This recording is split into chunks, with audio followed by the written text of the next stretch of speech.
So some things to kind of remember here in the end.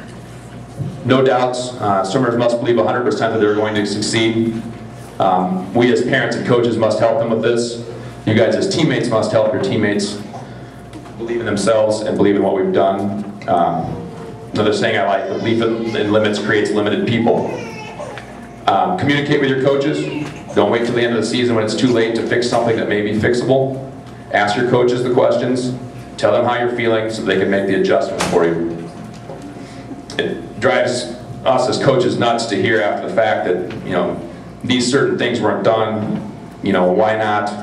Communicate right away so that if there's something that you as a swimmer you need extra work with, talk to us so that we can plan it in and take care of it. I don't want to. It's hard to spend 24 weeks training at the end of the year, not be able to give everything that we need to do to be successful, and a lot of that comes from you guys as athletes telling us how you're feeling and what you feel you need to be successful, and we'll do our best to make sure that we can accomplish that. I think that if you fall short of your goals, the season's not a loss. I think that you got to go back to the drawing board, formulate a plan with your coach to make it a better season the next season. Learn from mistakes, or learn from what you did so we can be better the next season. And I think that success is more than just swimming faster time and seeing what the scoreboard says. You can be successful during the season in many other ways, whether it's learning life skills, technique improvements, whatever it is. There's a lot more to being successful than just having a time on the scoreboard. And I also am a firm believer that hard work is always rewarded. It may not always be as fast as we hope, but I'm a firm believer that it pays off eventually. The last thing that I just wanted to read here is another quote. Don't be afraid to fail.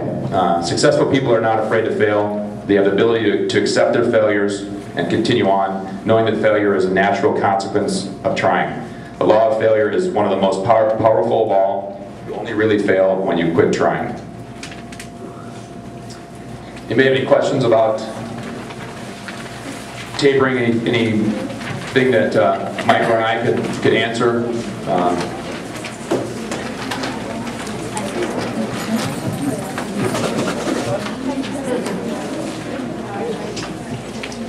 So, eat well, lots of sleep, start doing those things now.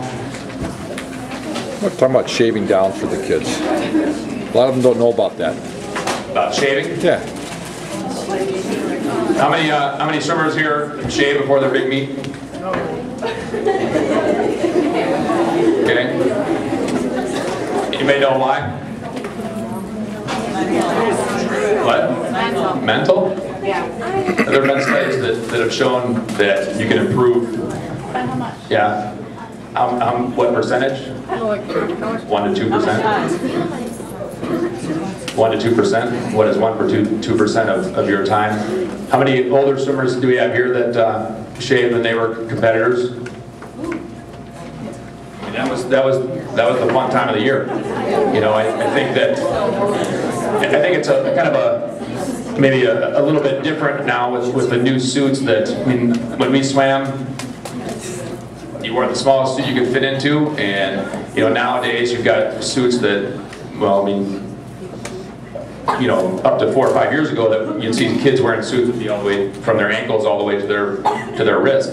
So the advent of the longer suits doesn't make it necessarily as needed to shave, but as far as improving feel for the water, making yes. I have a question. Yes. What does it mean by aerobic? Like for the first few weeks of assessment, what do you mean by aerobic? Aerobic swimming would be lower end swimming. We're trying to get back into shape. It's not real taxing. It's longer swimming.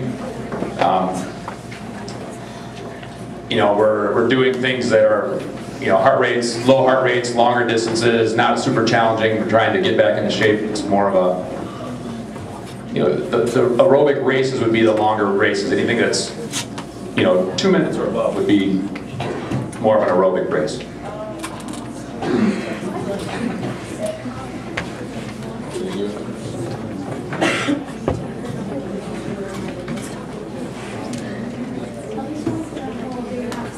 I did not say that. No, she said it. She said it. I don't know, usually we don't have kids shave at meets until they're into senior swimming. 15? Freshman year?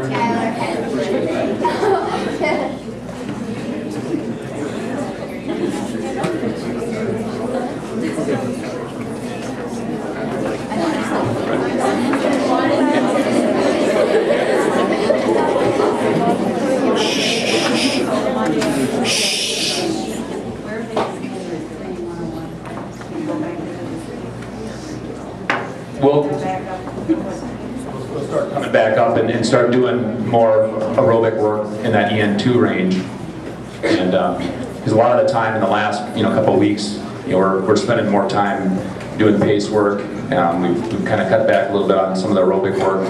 And as we start cutting back down, we'll cut some of that back out. We'll do enough of it as a maintenance thing, but we'll start back at EN2 and give them a couple, 3 or 4 days, and then we'll start getting back into some harder swimming, which would be in that EN3 range for the distance kids. Any other questions? If not, thanks for coming. I appreciate it. If anybody wants to stick around and talk about anything, I'd be happy to.